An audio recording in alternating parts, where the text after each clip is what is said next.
বাংলাদেশে বিষধর সাপ রাসেলস ভাইপারের আতঙ্ক ছড়িয়ে পড়ছে। গণমাধ্যমে প্রচারিত তথ্য বলছে, চলতি বছর এ পর্যন্ত পদ্মার তীরবর্তী রাজশাহী, রাজবাড়ী, মানিকগঞ্জ সহ বিভিন্ন জেলায় রাসেলস ভাইপারের দংশনে অন্তত 10 জনের মৃত্যু হয়েছে।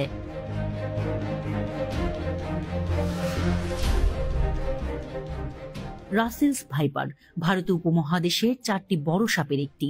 ব্রিটিশ শাসনামলে ভারতে কাজ করতে এসেছিলেন স্কটিশ সার্জন প্যাট্রিক রাসেল। 1796 সালে তিনি এই সাপ সম্পর্কে গবেষণা করেন। তার নাম অনুসারে এই সাপের নামকরণ করা হয় রাসেলস ভাইপার।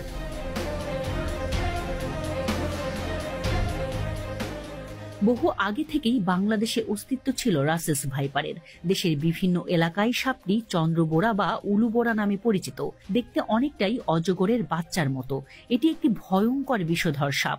রাসেলস ভাইপারের শরীরে ছোপ ছোপ চিহ্ন থাকে, আর অজগরের মতো শরীর জুড়ে লম্বা রেখার মাঝে গোল গোল চিহ্ন থাকে। অত্যন্ত বিষধর প্রজাতির এই সাপ বাংলাদেশ থেকে বহু আগেই বিলুপ্ত হয়ে গেছে বলে মনে করা হলেও সাম্প্রতিক সময়ে এর অবাধ বিচরণ ভাবিয়ে তুলছে বিশেষজ্ঞদের। গত 1 মাসেই রাজশাহীর চারঘাট, গোদাগাড়ী, রাজবাড়ীর গোয়ালন্দ, চাঁদপুরের মতলব সহ দেশের বিভিন্ন জায়গায় দেখা পাওয়া গেছে রাসেলস ভাইপারের। গত 3 মাসে পদ্মার তীরবর্তী মানিকগঞ্জে অন্তত 5 জন প্রাণ হারিয়েছেন এ সাপের দংশনে। সাপটি এর স্বাভাবিক চরিত্রও বদলাচ্ছে।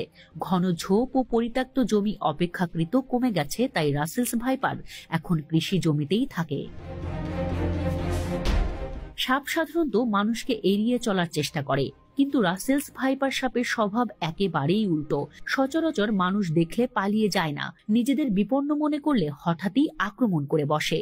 বিষধর সাপ হিসেবে পৃথিবীতে রাসেলস ভাইপারের অবস্থান 5ম, কিন্তু হিংস্রতা আর আক্রমণের দিক থেকে এদের অবস্থান 1ম।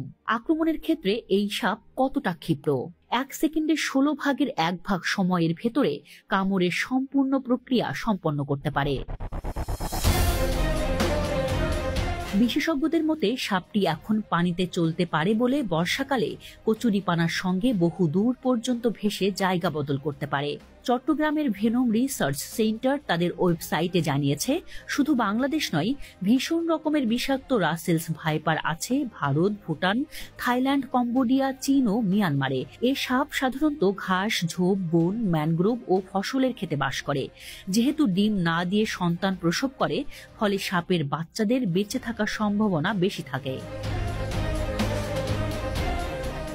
রাসেলস ভাইপারের বিষের প্রতিক্রিয়ায় আক্রান্তের রক্তক্ষরণ হয়, হৃৎপিণ্ডের সমস্যা দেখা দেয়, কিডনির কার্যকারিতা বন্ধ হয়ে যায়। ফলে যেসব রোগী আক্রান্ত হয়ে হাসপাতালে চিকিৎসা নিতে আসেন, তাদের শতকরা প্রায় 30% মারা যান।